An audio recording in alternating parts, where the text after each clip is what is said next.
নমস্কাৰ বন্ধুসকল আজি আমি এই ভিডিঅ'ত আলোচনা কৰিম আমাৰ সংবিধানৰ ইণ্ডিয়ান কনষ্টিটিউচনৰ যিবিলাক বৈশিষ্ট্য সেই বৈশিষ্ট্যবিলাকৰ ওপৰত বিশদভাৱে আলোচনা কৰিম প্ৰথমতে আমি প্ৰথম যিটো ফিচাৰ্ছ প্ৰথম যিটো বৈশিষ্ট্য সেই বৈশিষ্ট্যটো হৈছে কি আমাৰ যিখন ইণ্ডিয়ান কনষ্টিটিউচন সেইখন হৈছে লেংডিয়েষ্ট ৰিটেন কনষ্টিটিউচন ইয়াত দুটা শব্দৰ ওপৰত মানে ধ্যান দিব সেইটো হৈছে লেংডিয়েষ্ট আৰু আনটো হৈছে ৰিটেন তো প্ৰথম লেংডিয়েষ্ট মানে ৱৰ্ল্ডৰ যিমান কনষ্টিটিউচন আছে সেই গোটেই কনষ্টিটিউচনৰ ভিতৰত আমাৰ ইণ্ডিয়ান কনষ্টিটিউচন হৈছে সবতকৈ দীঘলীয়া ইয়াতে কি আছে যেতিয়া বনাইছিলে 1949ত যেতিয়া ইয়াক হেৰি কৰা হৈছিলে বনোৱা হৈছিলে তেতিয়া ইয়াত প্ৰথম ষ্টাৰ্টিঙতে কি আছিলে এটা প্ৰিএম্বল এটা পাৰ্ট আছিলে আমি অলৰেডি প্ৰিএম্বলৰ ওপৰত এটা ভিডিঅ' ডিছকাছ কৰা হৈছে প্ৰিএম্বল ৰিলেটেড বিভিন্ন ধৰণৰ কুৱেশ্যন এনচাৰ আমাৰ আলোচনা কৰা হৈছিল গতিকে আপোনালোকে সেই ভিডিঅ'টো চাব পাৰে প্ৰিএম্বলৰ ওপৰত কাৰণে নেক্সট হৈছে আমাৰ 395টা আৰ্টিকল আছিলে 22টা পাৰ্ট আছিলে আৰু লগতে 8টা শিডিউল আছিলে তো এটা মানে ইমান এটা দীঘল এখন কি হয় কনষ্টিটিউচন হয় বহুত বেছি লেংডিয়েষ্ট ইয়াৰ লগত যদি আমি কম্পেয়াৰ কৰোঁ US আমেৰিকাৰ কনষ্টিটিউচন বা অষ্ট্ৰেলিয়াৰ কনষ্টিটিউচন বা USSR ৰাছিয়াৰ কনষ্টিটিউচন আমি যদি কম্পেয়াৰ কৰোঁ সেইবিলাকৰ তুলনাত ইমানটা আৰ্টিকল হোৱা নাছিলে ইমানটা আৰ্টিকল নাই লগতে এতিয়া ৰিসেন্টলি বিভিন্ন এমেন্ডমেন্ট কৰা হয় আপোনালোকে নিশ্চয় গম পায় যে এমেন্ডমেন্টৰ জৰিয়তে আমি কনষ্টিটিউচনখনৰ সালসলনি কৰিব পাৰোঁ বিভিন্ন চেঞ্জ কৰিব পাৰোঁ বিভিন্ন চেঞ্জ কৰি বৰ্তমান আমাৰ কি আছে কিমান কি আছে প্ৰিএম্বল এটা আছে প্ৰিএম্বলটো আমি কেতিয়াও চেঞ্জ কৰিবতো নোৱাৰোৱে 25টা পাৰ্ট আগতে 22টা পাৰ্ট আছিলে এতিয়া হ'ল 25টা পাৰ্ট লগতে 12টা শিডিউল আগতে আছিলে 8টা আৰু এতিয়া হ'ল 12টা আৰু 471টা আৰ্টিকল বা আজিৰ যুগত প্ৰেজেন্টলি এৰাউণ্ড 470টা আৰ্টিকল আমাৰ কনষ্টিটিউচনত এড হৈ আছে বিভিন্ন এমেণ্ডমেণ্টৰ জৰিয়তে number of article has been amended through 103 amendments এই যে এমেণ্ডমেণ্ট কৈ আছোঁ কিমান বাৰ এমেণ্ডমেণ্ট হৈছে কিমান বাৰ সলনি কৰিব লগা হৈছে সেইটো হৈছে 103 এমেণ্ডমেণ্ট এতিয়া ৰিসেন্টলি কি এমেণ্ডমেণ্ট হৈ গৈছে বাৰু যদি আপোনালোকে জানে তেনেহ'লে যদি কমেণ্ট ছেকশ্যনত আপোনালোকে কমেণ্ট কৰি জনাব ৰিসেন্টলি যিকেইটা 101 102 and 103 এমেণ্ডমেণ্ট কোনকেইটা হৈছে নেক্সট আহিলে আমাৰ ইয়াতে এটা কথা আছিলে যে ৰিটেন হেৰিখন আমাৰ কনষ্টিটিউচন হৈছে কি লিখিত কি বেলেগৰ কিছুমানৰ ইমান লিখিত নহয় কিছুমান লিখিত নাথাকে কনষ্টিটিউচন কিন্তু আমাৰ ইণ্ডিয়ান কনষ্টিটিউচনখনত সম্পূৰ্ণ বিশদভাৱে তাত লিখি থোৱা আছে গতিকে ই হৈছে এখন ৰিটেন লেংডিয়েষ্ট কনষ্টিটিউচন সেইটো হৈছে আমাৰ ফাৰ্ষ্ট ফিচাৰ্ছ তো গোটেই কনষ্টিটিউচন আমাক বনাবলৈ সময় লাগিছিল কিমান এৰাউণ্ড 3 years 2 বছৰ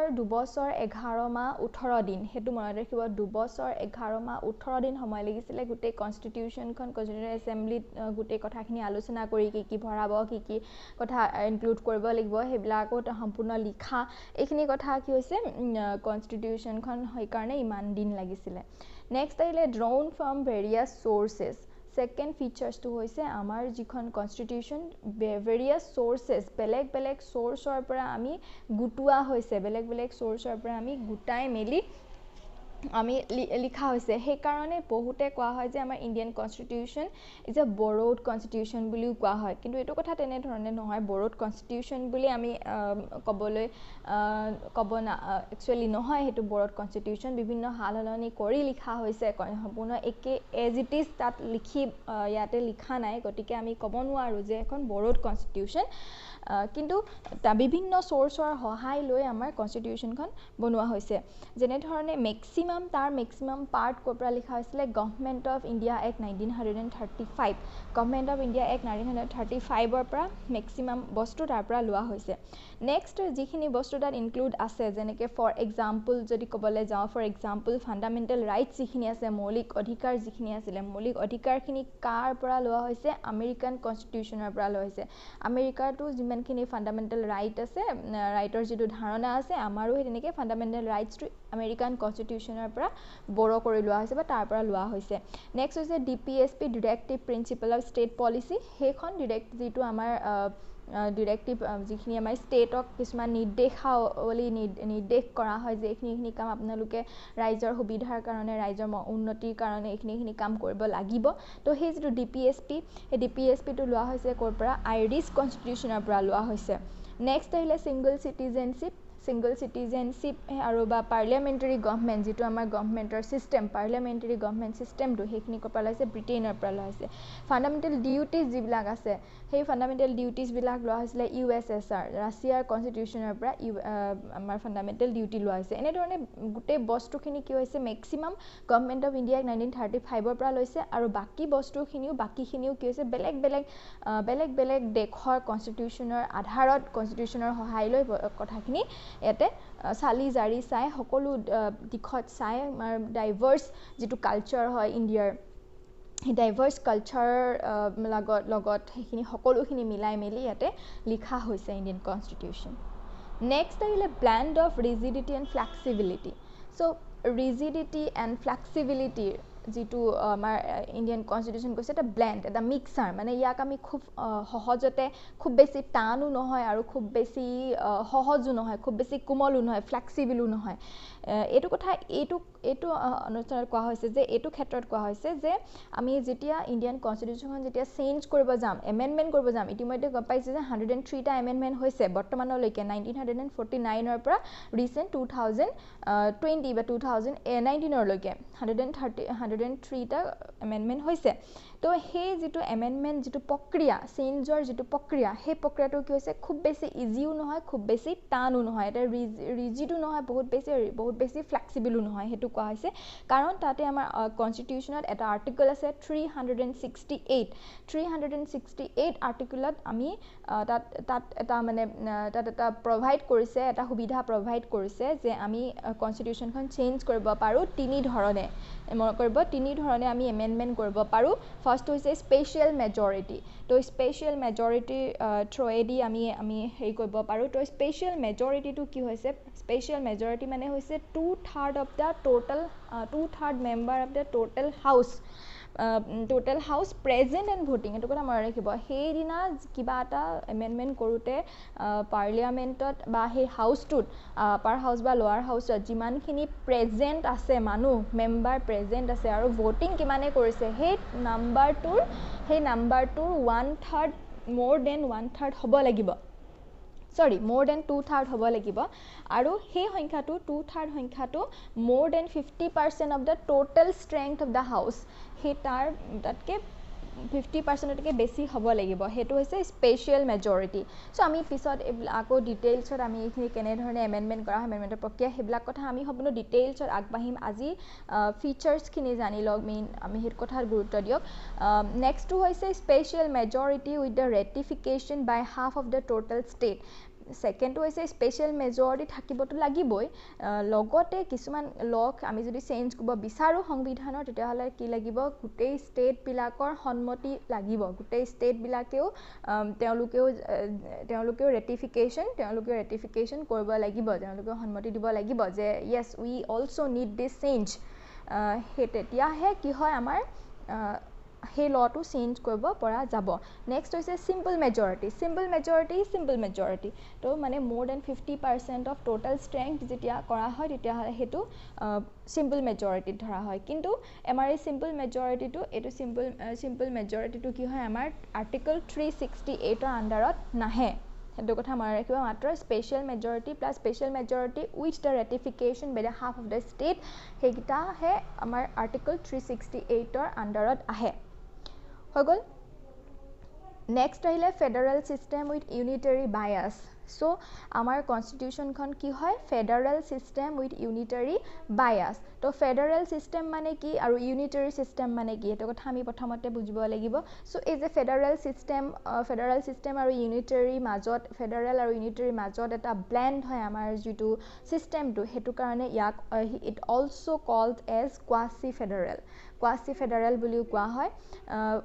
ফেডাৰেল সিস্টেম মানে কি ফেডাৰেল সিস্টেম মানে হৈছে টু গভৰ্ণমেণ্ট আমাৰ এতিয়া ভাৰতবৰ্ষত কি আছে চেন্ট্ৰেল গভৰ্ণমেণ্ট আছে আৰু ষ্টেট গভৰ্ণমেণ্ট আছে এই যেটো ষ্ট্ৰাকচাৰ চেন্ট্ৰেল গভৰ্ণমেণ্ট আহিলে ষ্টেট গভৰ্ণমেণ্ট আহিলে এই যেটো ষ্ট্ৰাকচাৰ সেই ষ্ট্ৰাকচাৰটোক কোৱা হয় ফেডাৰেল সিস্টেম সো আমাৰ তাতে আমাৰ ফেডাৰেল সিস্টেমত কি হয় পাৱাৰ বিলাক যিমানখিনি ল মেকিঙৰ পাৱাৰ আছে বা ষ্টেট চেন্ট্ৰেল গভৰ্ণমেণ্টৰো হাতত কিছুমান পাৱাৰ আছে আৰু ষ্টেট গভৰ্ণমেণ্টৰ হাততো কিছুমান পাৱাৰ আছে সো এইকাৰণে ডিভিজন অফ পাৱাৰ সো এইবিলাক হৈছে ফেডাৰেল সিস্টেমৰ কিছুমান ক্যাৰেক্টাৰিষ্টিক হয় হেতু কাৰণে কি হয় আমাৰ ইণ্ডিয়ান কনষ্টিটিউচনখন আমাৰ যেটো সিস্টেম তাক ফেডাৰেল সিস্টেম বুলিও কোৱা হয় ফেডাৰেল সিস্টেমৰ কিছুমান আমাৰ ফিচাৰ্স আছে কিন্তু আকৌ ইউনিটাৰীৰো কিছুমান মানে ফিচাৰ্স আছে যেনেকৈ ষ্ট্ৰং চেণ্টাৰ আমাৰ এতিয়া যদিও ষ্টেট আৰু চেন্ট্ৰেলৰ মাজত পাৱাৰ আছে দুইটাৰে পাৱাৰ আছে কিন্তু আমাৰ চেণ্টাৰৰ হাতত মোৰ পাৱাৰ আছে যেনেকৈ আমাৰ ষ্টেট লিষ্ট এখন থাকে চেন্ট্ৰেল লিষ্ট এখন থাকে আৰু কনকাৰেন্ট লিষ্ট থাকে চেন্ট্ৰেল লিষ্টত যিখিনি পাৱাৰ থাকে যিখিনি বস্তু থাকে সেইখিনি চেন্ট্ৰেল গভৰ্ণমেণ্টে তাত ৰুল বনাব পাৰে ষ্টেট গভৰ্ণমেণ্টে যিখিনি ষ্টেট লিষ্টত যিখিনি বস্তু থাকে সেই ষ্টেট লিষ্টত ষ্টেট গভৰ্ণমেণ্টে তাত ৰুল বনাব পাৰে কিন্তু কনকাৰেন্ট লিষ্টত যিখিনি হয় কনকাৰেন্ট লিষ্টত থকাখিনি কি হয় আমাৰ চেণ্টাৰৰ হাতত বেছি পাৱাৰ থাকে সেইকাৰণে আমাৰ ষ্ট্ৰং চেণ্টাৰ হয় চেণ্টাৰটো বেছি ষ্ট্ৰং হয় চেণ্টাৰে যি কয় হেতু ষ্টেটেও শুনিব লাগে গতিকে সিঙ্গল কনষ্টিটিউচন আমাৰ এখনে কনষ্টিটিউচন আছে সিঙ্গল সিটিজেনশিপ তো এইবিলাক কি হয় ফ্লেক্সিবিলিটি অফ দ্য কনষ্টিটিউচন আমি চেঞ্জ কৰিব পাৰো অল ইণ্ডিয়া সাৰ্ভিসেস যেনেকৈ IAS UPSC through the IAS IPS exam পতা হয় সো সেইবিলাক হৈছে কি হয় ইউনিটাৰী সিস্টেমৰ ফিচাৰ্স হয় সো গতিকে আমাৰ যেটো সিস্টেম আমাৰ সিস্টেমত কি আছে বোথ ফেডাৰেল সিস্টেম আৰু ইউনিটাৰী সিস্টেমৰ দুইটাৰে মাজৰ এটা ব্লেন্ড হয় দুইটাৰে মাজৰ এটা সিস্টেম হয় সেইকাৰণে কোৱা হৈছে যে আমাৰ ইণ্ডিয়ান কনষ্টিটিউচন ইণ্ডিয়ান সিস্টেম বা Indian constitution it is a federal system with unitary bias next আহিলে পাৰ্লিয়ামেণ্টাৰী ফৰ্ম অফ গভৰ্ণমেণ্ট তো আমাৰ পাৰ্লিয়ামেণ্টাৰী ফৰ্ম অফ গভৰ্ণমেণ্টে আছে আমাৰ মনাৰ্কি ফৰ্ম নহয় আমাৰ প্ৰিন্সিপাল এটো আমাৰ যেটো ইংলেণ্ডত যেটো মনাৰ্কি ফৰ্ম থাকে বা তেনেকা থাকে বা প্ৰেসিডেন্সিয়েল যেটো ৰুল থাকে আমেৰিকাত তো তেনেকুৱাটো আমাৰ নহয় আমাৰ পাৰ্লিয়ামেণ্ট থাকে আপাৰ হাউস থাকে লোৱাৰ হাউস থাকে so it is based on the principle of cooperation and coordination between the legislative and executive organs and this system is also known as Westminster model of government responsible government or cabinet government so hetu kotha koa hoise amar hetu kotha koa hoise next ahile synthesis of parliamentary sovereignty and judicial supremacy so yate ki hoy amar India ki hoy parliamentor hatotu kisuman power thake parliamentor hatotu power ase aru kintu parliamente amar law making koribo pare law make koribo pare constitution khan change koribo pare kintu ako judiciary hatot kisuman power di dise je যদি সেই লটো যদি সিটিজেনৰ কাৰণে যদি ভাল নহয় তেনেহলে কি হ'ব তেনেহলে আকৌ কোৰ্টে তাত ইন্টাৰফেয়াৰ কৰি সেই লটো আকৌ সেই এমেন্ডমেন্টটো নাকচ কৰি দিব পাৰে গতিকে তাতে পাৰ্লিয়ামেন্টৰ হাততো কাম দিছে the framers of the constitution have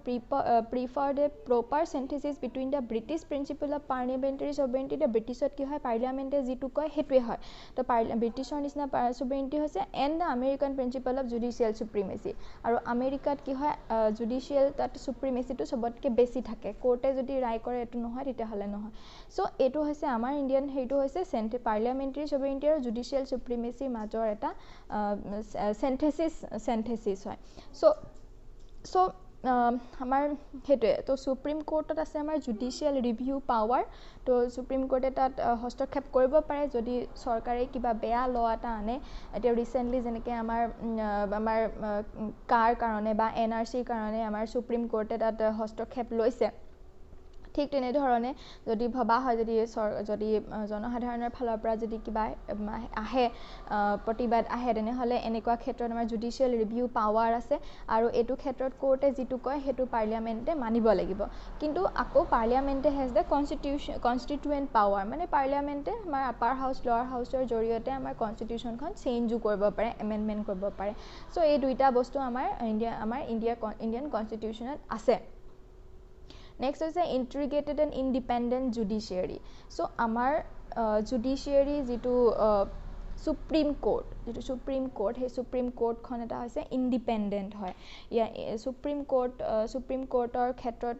এটা ইন্ডিপেন্ডেন্ট বডি হয় আৰু বিভিন্ন এটা জুডিচিয়াৰী কাৰণে একেবাৰে হাই লেভেলত আছে হাইয়েষ্ট লেভেলত আছে সুপ্ৰিম কোৰ্ট দেন হাই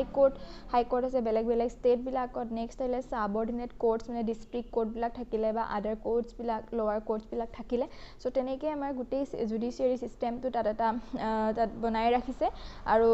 সুপ্ৰিম কোৰ্টটো কি হয় supreme court is the guarantor of the fundamental rights of the citizen and the guardian of the constitution তো আমাৰ এইটো কথা মনত ৰাখিব সুপ্ৰিম কোৰ্টটো হৈছে কি সুপ্ৰিম কোৰ্টটো গাৰ্ডিয়ান অফ কনষ্টিটিউশ্যন ওকে এইটো supreme court is the guardian of the constitution কনষ্টিটিউশ্যনখনৰ গাৰ্ডিয়ান কোন হয় গাৰ্ডিয়ান টাইপ মানে কোন হয় কোনে ভাল নাৰাখে সেইটো হৈছে সুপ্ৰিম কোৰ্ট আৰু আমাৰ যদি ফান্ডামেন্টাল ৰাইটটো যদি কোনোবাই যদি এব্ৰগেট কৰিছে কাৰোবাৰটো যদি কাৰোবাৰ হনন হৈছে ফান্ডামেন্টাল ৰাইট আমি ডাইৰেক্টলি কি হয় সুপ্ৰিম কোৰ্টত যাব পাৰোঁ যে আমাৰ এইখিনি আমাৰ ফান্ডামেন্টাল ৰাইট খনন হৈছে আমি ইয়াৰ কাৰণে ন্যায় বিচাৰোঁ সো তাৰ কাৰণে আমাৰ কি আছে সুপ্ৰিম কোৰ্ট আছে নেক্সট হলে ফান্ডামেন্টাল ৰাইটছ আমি যেতিয়া পলিটি ক্লাছ কৰিম আৰু ভৱিষ্যতে তেতিয়া আমি এইবিলাক বিষয়ে ডিটেইলছ আলোচনা কৰিম ফান্ডামেন্টাল ৰাইটছৰ বিষয়ে ফান্ডামেন্টাল ৰাইটছ কেইটা আছে 6টা আছে right to equality, right to freedom, right against exploitation, right to freedom of religion and cultural and educational rights. So article 14 to article and last one is right to constitutional remedies, article 32. So gotike article 14 or pra article 32 loike amar egita hoise amar fundamental right. Next ahile amar directive principle. So directive principle of state policy jitu amar part 4 ot ase directive principle these are also known as novel features of the Indian constitution novel features buli koa hai directive principle of state policy so ami details on ami pohim these are very important fundamental rights directive principle all these things are very important for your exam point of view but there are many differences between fundamental rights and directive principle of state policy also so we will discuss later next fundamental duties so fundamental duties bilak ase fundamental jibilak duty ase fundamental duty bilako ami prothomote nasile hetu Indian constitution jetia next amar 42nd constitution amendment ahile tetia 42nd constitution amendment er joriote 1976 ot ki hoisile amar ei fundamental duties bilak include kora hoisile amar Indian constitution so next one hoise amar secular state yes amar India is a secular country secular state to secular mane hoise dharmo nirapekha kotike yat kono dharmok loi bibhinno bahut article bahut mane law banai thwa ase Indian law ase Indian constitution dharmor against kono mane ene dhornor kisuman kam koribo nwaribo secularism mani cholibo lagibo to secular jitu hobdo preamble thoka to secular hobdo tu amar heriot nasile agote nasile প্ৰথম যেতিয়া কনষ্টিটিউচনখন বনাইছিলে 1949 ত again যেতিয়া 42nd amendment হৈছিলে 1976 ত so সেই সময়তে secular শব্দটো add কৰা হৈছিলে ইন্ডিয়ান কনষ্টিটিউচনত সো তাৰ পিছতে এটো প্ৰিএম্বলত এড কৰা হৈছিলে 42nd এমেন্ডমেন্টৰ জৰিয়তে সো বহুত আছে তাত যিখিনি আমাৰ সেকুলাৰিজমৰ কাৰণে কি ল আছে সেইখিনি বহুত আছে next is universal adult franchisee so universal adult franchisee that means amar jitu voting rights hetu voting rights jikunu manu jetia 18 bosoror up hobo 18 bosorke besi boyokhor hobo tetia every citizen they have a right to vote without any discrimination of caste race religion sex literacy wealth so caste কোনো মানুহে মানে এটু কাৰণে তই দুখিয়া তই ধনী হেতু কাৰণে ভোট দিব পাবি না পাবি বা তই পঢ়া শুনা নাই তোৰ পঢ়া শুনা নাই বা এজন পঢ়া শুনা মানুহ তেওঁহে অকল ভোট দিব পাৰিব তেনে ধৰণৰ কোনো নাই যিকোনো মানুহে যদি 18 বছৰৰ আপ হয় তেনে হলে আমাৰ কি হয় আমাৰ ভোটিং ৰাইটস টু থাকে সো ইয়াকে কোৱা হয় ইউনিভাৰ্সাল এডাল্ট ফ্ৰেঞ্চাইজি বুলি কোৱা হয় and voting age was reduced from 21 years to 18 years in 1989